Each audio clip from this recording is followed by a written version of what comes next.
कहानी और बड़ी जोरदार है कि फिरोजा ने कहा था कि वीरमदेव को जिंदा पकड़ कर लाना, और यदि जिंदा ना मिले तो कम से कम उसकी लाश तो लेकर आना। क्योंकि तुर्क सेना वीरमदेव को जिंदा नहीं पकड़ सकी, उसकी लाश ढूंढने लगी तो उस बहादुर व्यक्ति की लाश मिले कहां? कट कट कर मरा था उस युद्ध के अंदर।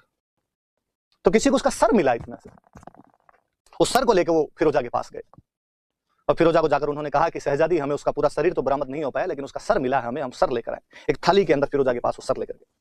फिरोजा अपनी भरी हुई आंखों से कहती है कि इसने पूरे जीवन में कभी मेरा आमना सामना नहीं किया, मिला नहीं मेरे से, कभी मेरे से बातचीत नहीं की। अब भले ही मरने के बाद ही सही, लेकिन मैं भर पलक इसे निहारना चाहती हूँ, इसके चेहरे को देखना चाहती हूँ। फिरोजा कहती है कि तज तुर्कानी चाल हिंदवाणी हुई हमें, कि मैं तुर्कों की चाल छोड़ के, तुर्कों की बातें छोड़ के हिंदू बनने के लिए तैयार हूं, हिंदवाणी हो गई। तुझे माना है कि हिंदू को माना है, तो मैं भी हिंदुणी हूं। तज तुर्कानी चाल हिंदवाणी हुई हमें, मारा भो भोरा भरतार। हे मेरे हर जन्म के पति, मेरे 7 जन्मों के पति, जैसा कि तुम्हारा हिंदू धर्म कहता है कि एक बार एक को पति चुन लिया जाए तो 7 जन्मों तक उसका साथ निभाना पड़ता है, इसलिए मैं तुम्हारे साथ वो तमाम साथ निभाने के लिए तैयार हूं। तज तुर्कानी चाल हिंदवाणी हुई हमें, मारा भो भोरा भरतार। मेरे हर जन्म के पति, शीश ना ढूंढ सोनीगरा।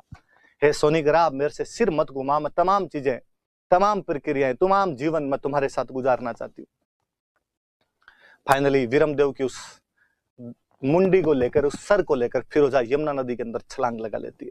फिरोजा खुद मर जाती है। मुझे लगता है वास्तव में जल जोहर फिरोजा ने किया था। एक तरफा प्रेम कहानी का दुखांत। और मुझे लगता है जिन कहानियों में दुखांत होता है, जो प्रेम कहानियां पूरी नहीं हो पाती, वही प्रेम कहानियां ज्यादा अच्छी होती है।